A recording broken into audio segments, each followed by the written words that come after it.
ರಾಮನ ವಿರೋಧಿಗಳಾದ ರಾವಣರಿಗೆ ರಾಮ ಲೆಕ್ಕವನ್ನ ಕೊಡಬೇಕಂತೆ. ರಾಮ ಮಾತ್ರ ಯಾಕೆ ಲೆಕ್ಕವನ್ನ ಕೊಡಬೇಕು? ರಹೀಮ ಯಾಕೆ ಲೆಕ್ಕವನ್ನ ಕೊಡೋದಿಲ್ಲ? ರಾಬರ್ಟ್ ಯಾಕೆ ಲೆಕ್ಕವನ್ನ ಕೊಡೋದಿಲ್ಲ?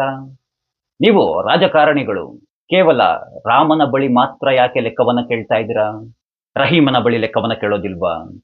ರಾಬರ್ಟ್ ಬಳಿ ಲೆಕ್ಕವನ್ನ ಕೇಳೋದಿಲ್ವಾ? ರಾಮ ಕಟ್ಟುವ ತೆರಿಗೆ ಹಣವನ್ನ ತೆಗೆದುಕೊಂಡು ನೀವು ರಾಜಕಾರಣಿಗಳು ಅದು ಹೇಗೆ ರಹೀಮನಿಗೆ ಹಾಗೆ ರಾಬರ್ಟ್‌ಗೆ ಅನುದಾನದ ರೀತಿಯಲ್ಲಿ ನೀಡ್ತಾ ಇದ್ದೀರಾ? ಊರಿಗೆ ಮುಂಚೆ ಎದೆಯನ್ನು ಉಬ್ಬಿಸಿಕೊಂಡು ಬಂದು ದೊಡ್ಡದಾಗಿ ಹೇಳಿಕೆಗಳನ್ನ ನೀಡ್ತೀರಾ? India is a secular country.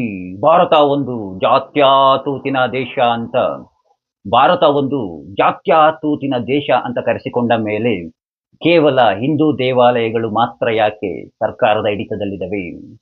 ಮಸೀದಿಗಳು, ಚರ್ಚ್‌ಗಳು ಯಾಕೆ ಸರ್ಕಾರದ ಹಿಡಿತದಲ್ಲಿಲ್ಲ? ಕೇವಲ ಹಿಂದೂ ದೇವಾಲಯಗಳು ಮಾತ್ರ ಯಾಕೆ ಸರ್ಕಾರಕ್ಕೆ ತೆರಿಗೆ ಹಣವನ್ನ ಕಟ್ಟಬೇಕು? ಹಿಂದೂ ದೇವಾಲಯದ ಹಣವನ್ನ, ಹಿಂದೂ ದೇವಾಲಯದ ಆಸ್ತಿ-ಪಾಸ್ತಿಗಳನ್ನ ಮಾತ್ರ ಯಾಕೆ ನೀವುಗಳು ತೆಗೆದುಕೊಂಡು ಲೋಕ ಕಲ್ಯಾಣವನ್ನ ಮಾಡ್ತೀರಾ? ಕೇವಲ ಹಿಂದೂ ದೇವಾಲಯಗಳು ಮಾತ್ರ ಯಾಕೆ ಸರ್ಕಾರಕ್ಕೆ ಲೆಕ್ಕವನ್ನ ಕೊಡಬೇಕು?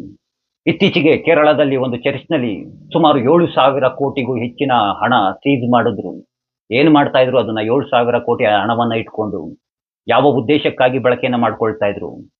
ಕೇರಳದಲ್ಲಿ ನಿಮ್ಮದೇ ಸರ್ಕಾರ ಇದೆ, ನಿಮ್ಮದೇ ಆಡಳಿತ ಇದೆ. ಅಲ್ಲಿ ಅಕ್ರಮ ನಡೆದಿದೆಯಲ್ಲ, ಸೀಜ್ ಮಾಡಿ ಸರ್ಕಾರದ ಒಡೆತನಕ್ಕೆ ತೆಗೆದುಕೊಳ್ಳಿ. ಯಾಕಾಗೋದಿಲ್ವಾ? ಧೈರ್ಯ ಇಲ್ವಾ ಈ ರೀತಿಯಾಗಿ ಕ್ರಮಗಳನ್ನ ತೆಗೆದುಕೊಳ್ಳೋದಕ್ಕೆ? ನೀವೆಲ್ಲ ಅದು ಯಾವ ರೀತಿಯಾಗಿ ಅಂದ್ರೆ ರಾಮ ಬೇಡ, ರಾಮನ ಲೆಕ್ಕ ಬೇಕು. ಚೆನ್ನಾಗಿದೆ, ಚೆನ್ನಾಗಿದೆ ಇವೆಲ್ಲ. ನೀವೆಲ್ಲ ಪ್ರಭು ಶ್ರೀರಾಮಚಂದ್ರರ ವಿರೋಧಿಗಳು. ಪ್ರಭು ಶ್ರೀರಾಮಚಂದ್ರರೇ ಇಲ್ಲ, ರಾಮ ಒಬ್ಬ ಕಾಲ್ಪನಿಕ ಅಂತ ಹೇಳಿಕೆಗಳನ್ನ ಕೊಟ್ಟಂತವರು. ಪ್ರಭು ಶ್ರೀರಾಮಚಂದ್ರರ ವಿರುದ್ಧವಾಗಿಯೇ ವಕೀಲರನ್ನ ನೇಮಿಸಿದಂತವರು ನೀವುಗಳೆಲ್ಲ. ರಾಮ ಮಂದಿರದ ಉದ್ಘಾಟನೆಯ ಸಮಯದಲ್ಲಿ ರಾಮ ಮಂದಿರಕ್ಕೆ ಯಾರು ಹೋಗ್ಬಾರ್ದು ಅಂತ ಬಹಿಷ್ಕಾರವನ್ನ ಮಾಡಿದಂತವ್ರು ನೀವುಗಳೆಲ್ಲ. ಅಪ್ಪಟ ಪ್ರಭು ಶ್ರೀರಾಮಚಂದ್ರರ ವಿರೋಧಿಗಳು ನೀವುಗಳೆಲ್ಲ. ಪ್ರಭು ಶ್ರೀರಾಮಚಂದ್ರರ ವಿರೋಧಿಗಳಾಗಿ ನೀವು ರಾಮನ ಲೆಕ್ಕವನ್ನ ಕೇಳ್ತೀರಾ? ರಾಮನ ವಿರೋಧವಾಗಿ ಮಾತುಗಳನ್ನ ಆಡ್ತೀರಾ? ರಾಮನ ವಿರುದ್ಧವಾಗಿ ಹೇಳಿಕೆಗಳನ್ನ ನೀಡ್ತೀರಾ? ಅದು ಯಾಕೆ ಅಂತ ನೀವು ರಾಜಕಾರಣಿಗಳು ಕೇವಲ ದೇವಾಲಯದ ಹಣದ ಲೆಕ್ಕಾಚಾರಗಳನ್ನ ಮಾತ್ರ ಕೇಳ್ತೀರಾ? ಯಾಕೆ ಕೇಳ್ತೀರಾ ಅಂತ ನಾನು ಹೇಳ್ತೀನಿ ಹೇಳಿ. ನೀವುಗಳು ದೇವಾಲಯದ ಹಣವನ್ನ ಲೆಕ್ಕವನ್ನ ಕೇಳಿದ್ರೆ, ದೇವಾಲಯವನ್ನ ನಿಮ್ಮ ಹಿಡಿತದಲ್ಲಿ ಇಟ್ಕೊಂಡ್ರೆ ನಿಮ್ಮ ವೋಟ್ ಬ್ಯಾಂಕ್ ಭದ್ರವಾಗುತ್ತೆ. ಯಾರೆಲ್ಲ ಹಿಂದೂ ವಿರೋಧಿಗಳಿದ್ದಾರೋ ಅವರೆಲ್ಲ ನಿಮಗೇನೆ ವೋಟನ್ನ ಹಾಕ್ತಾರೆ. ಅದೇ ಮಸೀದಿಗಳ, ಚರ್ಚ್‌ಗಳ ಲೆಕ್ಕಾಚಾರವನ್ನ, ಹಣಕಾಸಿನ ವ್ಯವಹಾರವನ್ನ ಏನಾದ್ರೂ ಅಪ್ಪಿ-ತಪ್ಪಿ ಕೇಳ್ಬಿಟ್ರೆ ನಿಮ್ಮ ವೋಟ್ ಬ್ಯಾಂಕ್ ಅನ್ನುವಂಥದ್ದು ಡಮಾರ್ ಅಂತ ಬ್ಲಾಸ್ಟ್ ಆಗ್ಬಿಡುತ್ತೆ. ಭಯ, ವೋಟ್ ಬ್ಯಾಂಕ್ ಎಲ್ಲೋಟೋಗ್ಬಿಡುತ್ತೋ ಅಂತ. ಹಾಗಾಗಿ ನೀವು ರಾಜಕಾರಣಿಗಳು ಅಂತಹ ವಿಚಾರಗಳಿಗೆ, ವಿಷಯಗಳಿಗೆ ಕೈ ಹಾಕೋದಿಲ್ಲ. ಆ ಧೈರ್ಯವೂ ಸಹ ಇಲ್ಲ. ಹಾಗಾಗಿ ನಾವು ದೇಶದಲ್ಲಿ ಬಯಸ್ತಾ ಇರುವಂತಹದ್ದು, ಒಂದು ದೇಶ ಅಂದ ಮೇಲೆ ಒಂದು ಕಾನೂನು ಇರಬೇಕು, ಒಂದು ಸಮಾನತೆ ಇರಬೇಕು, ಒಂದು ಬದುಕಿರಬೇಕು. ಆ ರೀತಿಯಾಗಿ ದೇಶ ಬದಲಾಗಬೇಕು.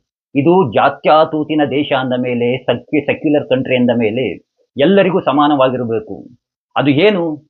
ಹಿಂದೂ ದೇವಾಲಯಗಳ ಹಣವನ್ನ ಮಾತ್ರ ತೆಗೆದುಕೊಳ್ಳೋದು, ಹಿಂದೂ ದೇವಾಲಯದ ಆಸ್ತಿ-ಪಾಸ್ತಿಗಳನ್ನ ತೆಗೆದುಕೊಳ್ಳೋದು, ಅಂತಿಮವಾಗಿ ಹಿಂದೂಗಳ ವಿರುದ್ಧವಾಗಿ ಮಾತನಾಡುವಂತಹದ್ದು, ಹಿಂದೂಗಳ ವಿರುದ್ಧವಾಗಿ ಹೇಳಿಕೆಗಳನ್ನು ನೀಡುವಂತಹದ್ದು.